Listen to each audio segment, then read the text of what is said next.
Good morning, students. So, in today's lecture, we will be discussing about two other diodes. The first one is point contact diode, and second is the Zener diode. Before I switch over to the diode, this junction diode, I'll talk about point contact diode first, and then switch over to basically the next diode. So before I start talking about the point contact diode, I will just point out some differences between the PN junction diode and the metal semiconductor contact that I discussed in the last lecture. So these are some of the differences. Schottky diode, Schottky barrier diode, and PN junction diode. You can see from this and understand them one by one. The effective turn on voltage on Schottky diode is less than that of a PN junction diode. You can see the IV characteristics. The forward IV characteristics is shown in the figure. You can see the turn on voltage or the barrier voltage or the knee voltage for Schottky diode is relatively less than that of a PN junction diode. Why is it so? Because Schottky diode is a majority carrier device. It means there is no diffusion capacitance associated with a forward biased Schottky diode. The illumination of diffusion capacitance makes Schottky diode a high frequency device than that of a PN junction diode. These things also you have to understand to better appreciate metal semiconductor contacts or metal semiconductor heterojunctions or Schottky diode. When switching a Schottky diode from forward to reverse bias, because these diodes are can be used as switches. Forward bias PN junction diode is on and the reverse bias PN junction is off. So when switching or when this phenomena of switching is applied to a Schottky diode from forward bias to the reverse bias, there is no minority carrier stored charge to remove as in the PN junction. Okay, so since there is no minority carrier lifetime, so Schottky diode can be used as the fast switching application rather than, basically they are better than PN junction diode. You will study in your text that Schottky diode switching time is of the order of picosecond, while ordinary PN junction diode or semiconductor diode has a switching time of the order of nanosecond. So that is why metal semiconductor Schottky diodes are better as compared to the PN junction diode. Now I am going to talk about another type of diode that is called point contact diode. Point contact diode, first of all, we have to understand what are the different parts of this point contact diode. In fact, in this point contact diode, there is an N-type semiconductor, silicon or germanium wafer. So you can see here, this shaded region, this is a silicon wafer. It can be germanium or silicon. It is connected to a metal base. So it consists of an N-type semiconductor, silicon or germanium wafer, whose one face is soldered to the metallic base and the other face has a thin means of the order of micron size phosphor bronze. You can see this H-shaped wire. This is also called cat's whisker. So cat's whisker is basically the phosphor bronze or gold or tungsten thin wire that is pressed against it. So, and then we have basically a closed envelope to encapsulate the whole thing that is normally made up of glass or ceramic. So you can see all these things here. Normally all the other details are given on the next page, but let me explain you. Suppose you apply here this cat's whisker. This is N-type semiconductor in this case. So N-type, this whisker basically will act as a P-type semiconductor when we apply a very high voltage, or we will create a discharge here by passing a very high current through it. So what will happen? Because of the discharge, some diffusion of whisker material into the silicon wafer will take place. and therefore some of the electrons from the whisker will be migrated to N-type silicon wafer, so that the region from where the electrons are migrated, that becomes electron deficient, and it basically acts as a P-type semiconductor. So that is how this point contact diode works. Okay, so here the whole assembly is enclosed in a glass or ceramic envelope to provide it mechanical strength. The PN junction, that is point contact, is formed by passing a large current between the contact and N-type semiconductor wafer, which results in some alloyed junction because of very high current. In fact, the ionization takes place and the alloyed junction is formed at the point of contact. During the process, diffusion of whisker material into the wafer at that point takes place. The process of heating forms a small PN junction and also welds the whisker to the crystalline face of N-type semiconductor. You can see here in this figure. So it is not a very good PN junction, I will say. That is why it has a poor IV characteristics. That means the characteristics are not well defined like PN junction diode or metal semiconductor contact. The reason is that characteristics depends upon several processing parameters also. It depends upon the contact area, which depends upon the whisker pressure, how much pressure is exerted by this whisker onto the N-type semiconductor, what is the composition of whisker, what is the crystal structure, what is the heat producing process, etc. So these are several factors which are deciding factor to basically give rise to the IV characteristics of this point contact diode. It has a poor IV characteristics, but due to the small size and very low value of capacitance, these point contact diodes are very useful for high frequency applications. They are very popular at microwave frequencies of the order of 10 gigahertz. 10 gigahertz is basically the microwave frequency. So these diodes are also called microwave diodes because of basically the low value of capacitance, omega into C. So smaller the capacitance, larger the frequency, and that is why they can be used for high frequency applications. You can see the characteristics here on the forward bias side and the reverse bias side. It's not very well defined exponential curve on forward side, nor basically the small current onto the reverse side. These diodes are very popular. For the sake of completeness, you have to remember certain applications, but in our course they are not in details. They are used in pulse circuits. Pulse circuits, because of high switching, they are used as video detector in TV receiver, and they are used in microwave frequency mixer circuit. Whenever we have to mix microwave frequency, then in that circuit we have to use it.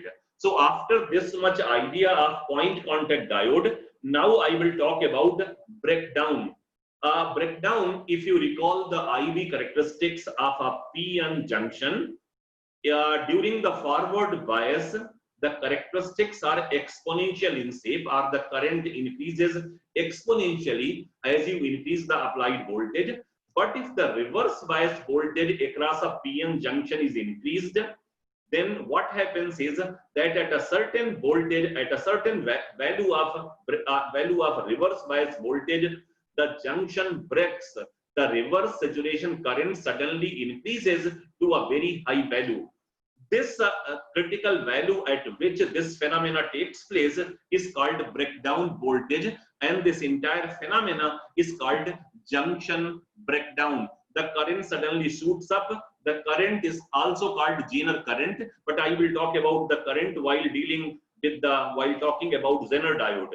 This breakdown mechanism, this breakdown voltage depends upon the width of depletion region, which depends upon the doping level. In the last lecture, I talked about the depletion layer width being dependent on under root of n. It is inversely proportional to under root n. That means smaller the doping concentration, the larger is the value of omega. Similarly, larger the doping concentration, smaller the value of depletion layer. So if you change the doping level, if you increase the doping level, the width of the depletion layer basically comes down. And there are two mechanisms which are responsible for understanding this increase in current at a particular voltage, that is called reverse voltage or breakdown voltage. The first mechanism, there are two mechanisms. One is called Zener breakdown and the other is called avalanche breakdown. So let us understand them one by one. Zener breakdown, this form of breakdown occurs in heavily doped PN junction diode. Why in heavily doped PN junction? Because if you heavily dope a PN junction diode, it will have a narrow depletion layer, because depletion layer will come down. So the breakdown voltage sets up a very strong magnetic field across the narrow layer, which is strong enough to break the covalent bond, thereby generating the electron hole pair. You can understand that across the depletion layer, this is our depletion layer, so we apply a voltage. So once it is narrowed down, the electric field is given by the voltage across the junction divided by the width of the depletion layer. So as the doping increases, the width of the depletion layer comes down, so electric field increases. So if the electric field is capable of breaking all the electrons or all the covalent bond of the silicon, suddenly large number of electron hole pair are generated, and that gives rise to a reverse, the increase in the current because at a certain voltage. So this is called Zener breakdown. Zener breakdown is nothing but at a certain voltage, because of the high voltage, the breaking of all covalent bonds of the semiconducting material, giving rise to large number of electron hole pairs, thereby increasing basically the large number of charge carriers. The other type of breakdown phenomena is called avalanche. Avalanche breakdown is basically occurs for lightly doped PN junction diode. Lightly doped PN junction diode means if they are lightly doped, so relatively the value of omega is more, and therefore field is less, and the electric field is not capable of basically the breaking all the covalent bonds. So in this case, what happens is, if you go into the dictionary meaning of avalanche, in some places you will find it is multiplicative. Avalanche breakdown is called multiplicative breakdown, and at certain places you will find out the meaning as a flood. That flood of carriers are generated. So I will explain why we call it as multiplicative and why we call it as a flood. So as I told you just now, that electric field is not sufficient. It's not sufficient to produce Zener breakdown. Instead, what happens is, one or two of the minority carriers, they enter the space depletion region and gain energy from the electric field. They become so strong that they knock out, they collide with the silicon atom in the space charge layer, knocking out one more electron. So one electron basically generates two electrons. Two electrons now gain energy to generate two more, so they becomes 4. So 2 to 4, 4 to 8, 8 to 16. So that is how a cooperative multiplicative process takes place within no time, and large number of current carriers are generated, and therefore the current suddenly shoots up. In fact, flood, at some place they will write that this leads to basically the avalanche or the flood of electron. You can see from the IV diagram of a PN junction diode here, the forward bias IV characteristics is as it is, but if you look at the reverse bias, Zener breakdown takes place at a smaller voltage, while avalanche breakdown takes place at the larger voltage. In fact, when we will talk about the Zener diode in the next on the next page, you will find out that it is suggested that if the Zener breakdown is the dominant mechanism of breakdown phenomena, then we should call the diode as Zener diode. And if the avalanche process is the dominant mechanism, then we should call it as avalanche diode. But normally what we are doing is, we are calling both the diodes as Zener diodes, either avalanche or Zener breakdown responsible for the breakdown to take place.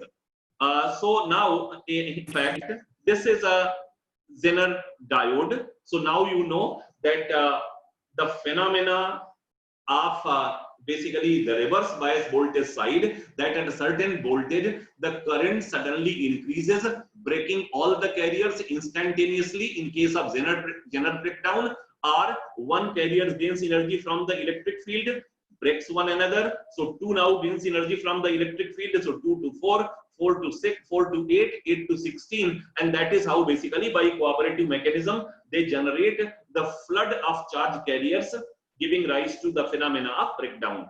So Zener diode is basically a reverse biased, heavily doped PN junction diode.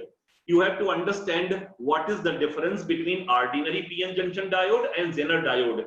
We are changing basically the doping now. You see that from PN junction diode, we change the doping, we get different behavior, and we call it as a Zener diode. In the next lecture, we will discuss about another type of diode that is called tunnel diode. Tunnel diode is also obtained by further doping a Zener diode, and you will see that we end up with altogether different type of characteristics as that of PN junction diode and Zener diode.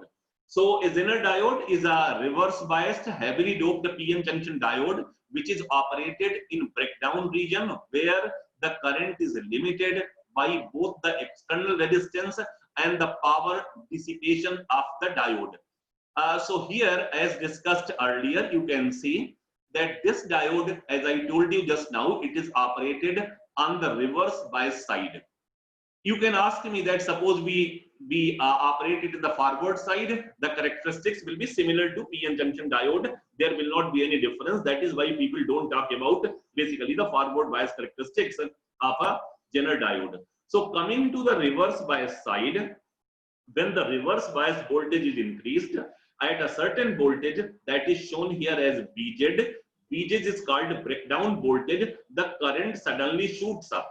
Here I have written the minimum value of the current corresponding to VZ as IZ minimum, and the highest value is IZ maximum. Some people write IZ as the difference of the maximum current and the minimum current. So this diode is also called basically breakdown diode or Zener diode, and the reverse breakdown, as discussed earlier, is because of the two well-known breakdown phenomena, avalanche breakdown or Zener breakdown. Zener breakdown is basically the dominant phenomena. When the doping is too high, the depletion layer is narrow, and therefore the electric field is large. That gives rise to the sudden breaking of all the covalent bonds, and the carrier suddenly shoots up. In case of avalanche breakdown, the diode is low doped, so the electric field which is generated across the depletion layer is not sufficient to break all the carriers, but the carriers are broken because of a cooperative behavior, that is avalanche breakdown. Normally, Zener breakdown takes place at a voltage less than 6 volts, and avalanche breakdown takes place at a voltage greater than 6 volts. So there are some specifications. Normally, if you procure a junction diode, these 4 parameters are very important. Zener voltage, VZ, normally the range is 1.8 volt to 2000 volt. Maximum power dissipation, P is equal to I into V. So the power dissipation is normally from 150 milliwatt to 50 watt. Then breakdown current and the Zener resistance. These 4 parameters are very important basically to understand basically a PN junction diode. So before I go to the application, let me repeat few things again. A properly doped diode, okay, which has a sharp breakdown voltage is called a Zener diode. So that is the definition of Zener diode. A Zener diode is just like an ordinary diode, except that it is properly doped so as to have the sharp breakdown. That is where basically the Zener diode differs from the ordinary diode. It is always reverse biased. It has a sharp breakdown voltage called Zener breakdown voltage or breakdown voltage alone. When forward biased, its characteristics is same as that of ordinary diode. That also we have to remember, because most of the time we talk about reverse biased Zener diode. But if you connect it in forward biasing, then also the characteristics will be similar to the forward bias PN junction. Then when we talked about basically the PN junction diode, in fact, we discussed about on and off behavior. On means when a PN junction diode is forward biased, it is on. On means it allows the current to pass through easily. It offers low resistance. When it is reverse biased, it offers very high resistance to pass through. And if it is ideal, it is off. So that is how we define on and off in case of a PN junction diode. But coming to now Zener diode, on and off are defined in a slightly different way. On state is the one when the reverse bias voltage is more than or equal to the Zener breakdown voltage. That means when the Zener breakdown occurs, the device is claimed at on. So on Zener diode is in the on state when the reverse bias voltage is greater than or equal to the Zener breakdown voltage, and it is off when the voltage reverse bias voltage is between 0 and the breakdown voltage. So you have to remember the difference between the on and off of a PN junction diode and the Zener diode. The two are basically defined separately. The applications, they are used as a voltage regulator or voltage stabilizer. That means Zener diodes are exploited for maintaining constant voltage even in our household applications also. It is used as a fixed voltage, in fact a fixed reference voltage in transistor biasing, and it is also used for meter protection by excessive voltage. So now I will talk about how the Zener diode can be used as a voltage regulator. Voltage regulation, or either we talk about voltage regulation or we talk about the voltage stabilization. Both basically amount the same thing. So let us understand how a Zener diode circuit can be used to maintain a constant voltage across a load. So you can see this simple circuit here. In this simple circuit, I have a DC source having a voltage to be equal to EI. It has a positive and the negative. Then we have a Zener diode of a voltage to be equal to VZ. VZ is the Zener breakdown voltage. So this Zener breakdown voltage is defined. And then we have a resistance R here, which is in series with the source, and we connect the load across which we want a constant voltage connected in parallel or shunted with the Zener in the circuit. So a Zener diode can be used as a voltage regulator or voltage stabilizer from a source whose voltage may vary over sufficient range. There are two possibilities. Either the voltage is going to change, voltage is going to vary, or the load resistance is also going to vary. In both the cases, this Zener diode will supplement a constant voltage across the load. That is what is meant by Zener regulator circuit. So before I move further, I think let me go back to this IV characteristics of a Zener diode. You see here, the voltage across a diode is VZ. VZ is Zener breakdown voltage, but for a fixed value, you can see a large range of current here. As long as the current across the Zener diode ranges between IZ minimum to IZ maximum, the voltage across our Zener diode will always remain VZ.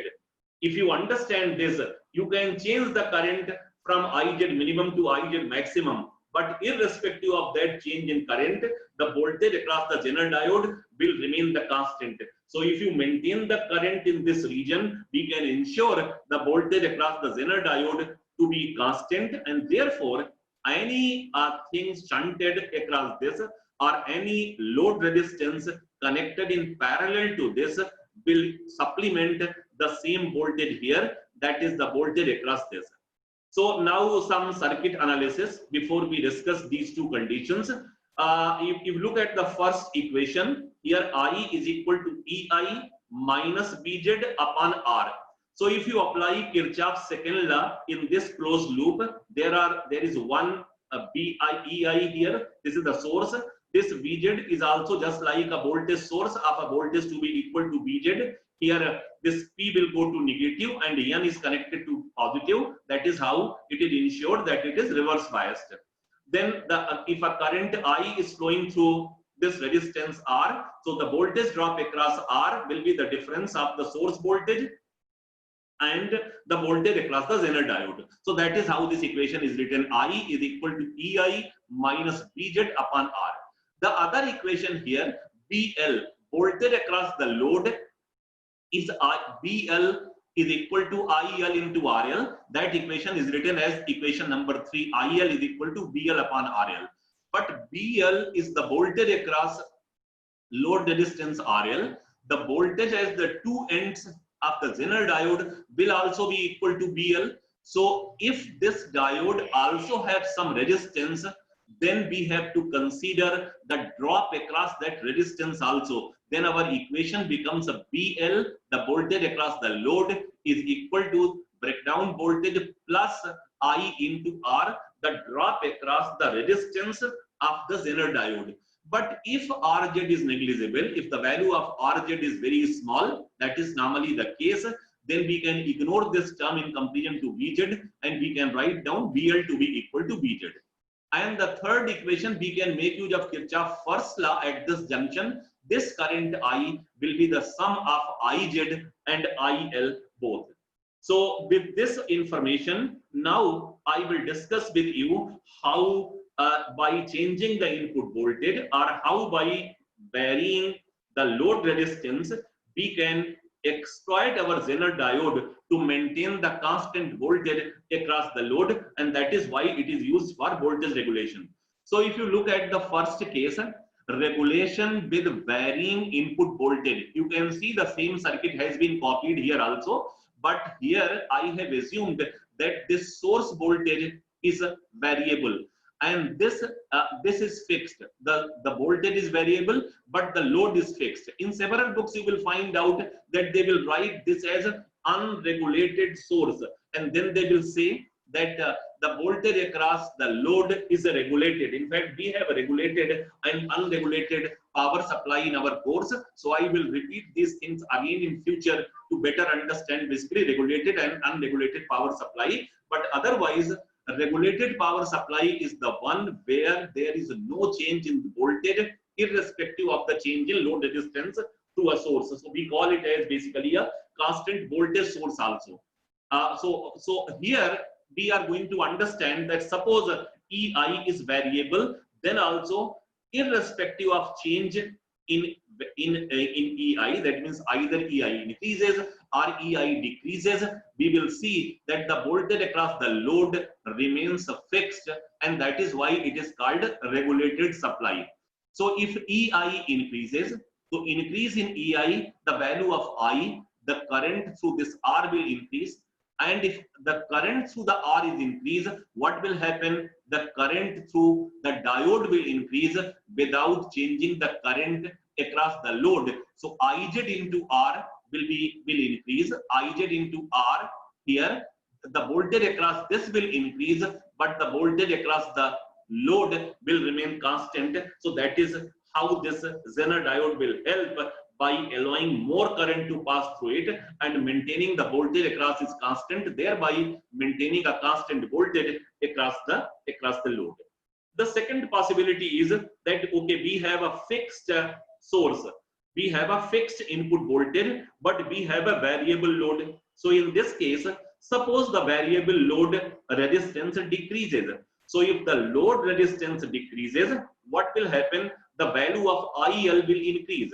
So when IL increases, what will happen? This IL increase basically reduces the value of Iz because IR is constant. I is now equal to Iz plus IL. So when IL increases, Iz comes down, but IR remains constant, and therefore we get a constant voltage maintained across the load, even if we change the load. So these are two important cases, that either by changing the input supply voltage are changing basically the variable load, the Zener diode can be used to maintain a constant voltage across the load.